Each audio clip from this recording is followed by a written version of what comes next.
அண்ணா price அண்ணா.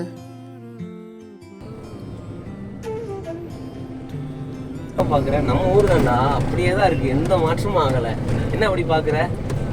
கொஞ்சம் டீப்பாக பேசணும். பேசிடுவோம், இதுல என்ன இருக்கு? அப்படியே வண்டி ஓரம் கட்டு.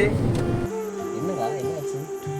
இல்லைண்ணா, இதே ஊரில் யூனிஃபார்ம் போட்டு காலேஜ் படிக்கும்போது ஒன்றுமே இல்லாமல் இருக்கும்போது உங்கள் கூட ஊழியத்தில் என்ன நினச்சிக்கிட்டீங்க.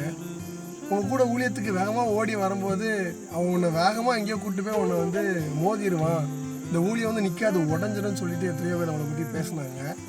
உங்கள் கூட பின்னாடி உட்காந்து பைக்கில் வந்து ஊழியத்துக்கு நம்ம போகும்போது கைப்புள்ளன்னு சொல்லி கிண்டல் பண்ணாங்க. ஆனால் இன்றைக்கி 10 ஆண்டுகள் தேவன் இந்த ஊழியத்தை நம்மளை அழகாக வழிநடத்தி வந்து இன்றைக்கி நம்ம நிற்க பண்ணியிருக்காங்களாண்ணே. இதெல்லாம் நினச்சி பார்க்கும்போது கண்ணீர் மட்டும்தான். அதெல்லாம் ஒன்றும் இல்லை தம்பி, தேவனாவும் மையப்படட்டும். ஒரே ஒரு விஷயந்தான், அழைப்பே இல்லை, வியாபார குடும்பத்தில் பிறந்தவன் இவன் எங்கே ஊழியம் செய்வான் அப்படின்னு சொன்னவங்களுக்கு மத்தியில் கர்த்தர் இந்த 10 வருஷமாக நம்மளை நடத்தி வந்த பாதைன்றது உனக்கும் தெரியும், எனக்கும் தெரியும். பெற்ற தகப்பனே தாவீதை பந்திக்கு அழைக்காத ஒரு காரியத்தை குறித்து பைபிள் நமக்கு சொல்லும். பெறாத இவங்க நம்மளுடைய அழைப்பு குறிச்சோ தரிசனத்தை குறிச்சோ என்னைக்கு புரிஞ்சுக்க வேண்டிய அவசியம் நமக்கு கிடையாது. அவங்க புரிஞ்சுக்கணும்னு எதிர்பார்க்கறது நமக்கு தேவை.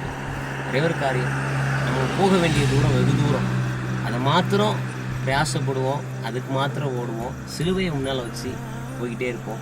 கர்த்தர் நடத்துவார். போலாமா? போலாங்க.